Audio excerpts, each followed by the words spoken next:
Social media पर आपने हजारों बार सुना होगा कि बीजेपी ने 12 सालों में कुछ भी नहीं किया। तो आज इस वीडियो में मैं सिर्फ काम और आंकड़ों की बात करूंगा कि बीजेपी ने क्या क्या काम किए हैं। सबसे पहले बात करूंगा मैं गरीब परिवारों की। प्रधानमंत्री आवास योजना के तहत 4 करोड़ से अधिक घर बनवाए गए। आवास के साथ साथ लाभार्थियों को स्वच्छ भारत मिशन के तहत शौचालय निर्माण के लिए 12,000 रुपए दिए गए और मनरेगा के तहत मजदूरी का अतिरिक्त लाभ भी दिया जाता है। सोचिए, जिन लोगों के पास पक्का घर नहीं था उन्हें रहने की जगह मिली किसकी सरकार में? बीजेपी की सरकार में। इसके बाद आई उज्ज्वला योजना। इस योजना के तहत 10 करोड़ से ज्यादा महिलाओं को एलपीजी गैस कनेक्शन दिए गए ताकि धुएं वाले चूल्हों से छुटकारा मिल सके। किसकी सरकार में? बीजेपी की सरकार में।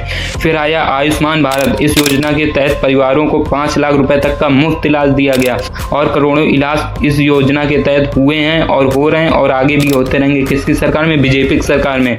और फिर बात करूंगा मैं जनधन योजना की। आज 50 करोड़ से ज्यादा बैंक खाते खोले जा चुके हैं जिससे सरकारी पैसे सीधे लोगों के खातों में भेजे जा रहे हैं। लेकिन ये तो सिर्फ शुरुआत है। असली बदलाव तो तब दिखता है जब आप पूरे देश का नक्शा देखते हैं। 2014 के बाद देश भर में एक्सप्रेसवे, हाईवे, सड़कों का तेजी से विस्तार हुआ है। रेलवे स्टेशनों को बड़ा और सुंदर बनाया गया है। वंदे भारत ट्रेनें भारत की नई पहचान बन गई हैं। उड़ान योजना के तहत छोटे छोटे शहरों को हवाई सेवा से जोड़ने की कोशिश हुई है। कई नए एयरपोर्ट बन चुके हैं और कई नए एयरपोर्ट बनवाए जा रहे हैं। जिस देश में पहले ट्रेनें घंटों लेट होना आम बात थी, वहां आज हाई स्पीड ट्रेनों की चर्चा होती है। किसकी सरकार में? बीजेपी की सरकार में। लेकिन विकास सिर्फ सड़क और ट्रेन से नहीं होता।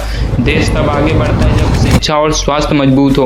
पिछले वर्षों में कई नए एम्स शुरू किए गए हैं। आईआईटी नेटवर्क का भी विस्तार हुआ है और देश में कुल आईआईटी की संख्या 23 तक पहुंचाई गई। किसकी सरकार में? बीजेपी की सरकार में। नए मेडिकल कॉलेजों की संख्या बढ़ी है। किसकी सरकार में? बीजेपी की सरकार में। सरकार का दावा है कि इससे डॉक्टर और तकनीकी शिक्षा की सीटों में वृद्धि हुई।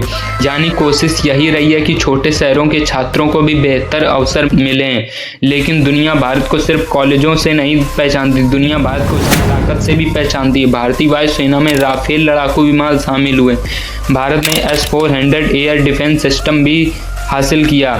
सीमा क्षेत्रों में सड़क और सुरंग परियोजनाओं पर काम बढ़ा। नौसेना के लिए जहाज और रक्षा उत्पादन को बढ़ावा की नीति पर जोर दिया गया। सरकार का कहना है कि इससे भारत की सुरक्षा मजबूत हुई और इसके अलावा सरकारी सेवाएं ऑनलाइन हुई। अंतर्राष्ट्रीय संस्थाओं के अनुमानों में भारत दुनिया की सबसे बड़ी अर्थव्यवस्था बनने के लिए तेजी से ऊपर बढ़ रहा है और हाल के वर्षों में शीर्ष 4 अर्थव्यवस्थाओं में पहुंचने की चर्चा भी हुई। अब सवाल ये नहीं है कि आप बीजेपी को वोट देते हैं या नहीं, सवाल ये है कि क्या किसी सरकार को काम को अच्छे से देखा जाना चाहिए या नहीं। अगर किसी योजना से करोड़ों लोगों को लाभ मिला है तो उसकी चर्चा होनी चाहिए। अगर कहीं कमियां हैं तो उन पर सवाल भी होने चाहिए। लोकतंत्र में सबसे जरूरी चीज है कि जानकारी के आधार पर राय बनाना।